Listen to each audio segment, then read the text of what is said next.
Hey guys, so this is part 2 of my video. First video I showed you all the ingredients, and this time I'm going to show you how to put it all together. And there is a plan, a master plan. You can't just start throwing things into the blender, otherwise it's not going to turn out right. So number one thing is you want to start with your onion because it's got the most juice in it. And so you start by putting the onion in there first. And then you will put a little bit of olive oil at the very end. So just so you know, that's the liquid part of your ingredients. I'm going to go ahead and put, actually I didn't cut these, I wanted to show you what I did. So basically you cut the top part and then you just core the middle, and that way you end up with the best use of your green pepper because you don't want to waste any of it.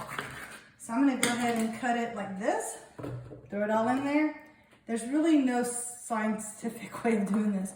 As far as how much to put in, it just depends on how much you like green pepper and onion ratio. And garlic, I throw in a lot of garlic. My mom says I put too much, but that's okay. I love garlic. So, and in the end, what we're gonna do is we're gonna mix it together in a bowl anyway. So there you go. Then I'm gonna put some cilantro on top, just like that, stalk and all, so you don't have to worry about that. And then the secret is to put a little bit of olive oil. Now, let's see. I use a Vitamix, so it comes with a little tool that you use to kind of, crunch it in there. So I'm going to see how this goes. Usually I just pulse it like that just to see. And look, it already did it, so I'm good. So I'm going to go ahead and start now.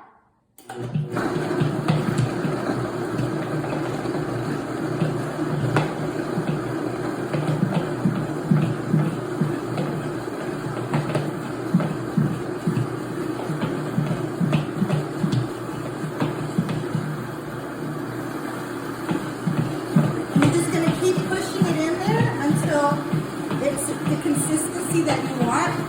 I like mine a little bit more pasty, but you can make it chunky too. So this is how it looks right now. Let me show y'all. So it looks like that. So to me that's a little too chunky. So I'm gonna put a little bit more olive oil and onion, because again, that's going to make it more juicy. All right, start back up again.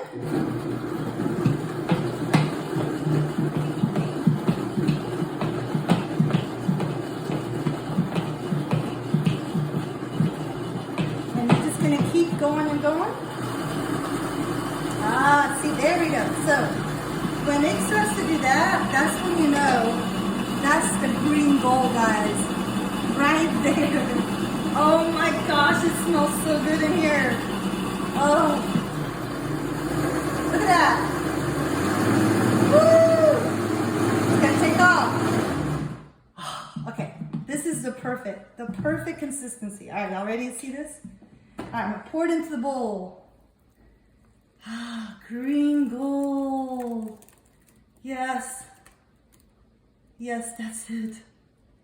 That is the magic. Sofrito is the magic for anything that you make that is, a Spanish food versus or also American food.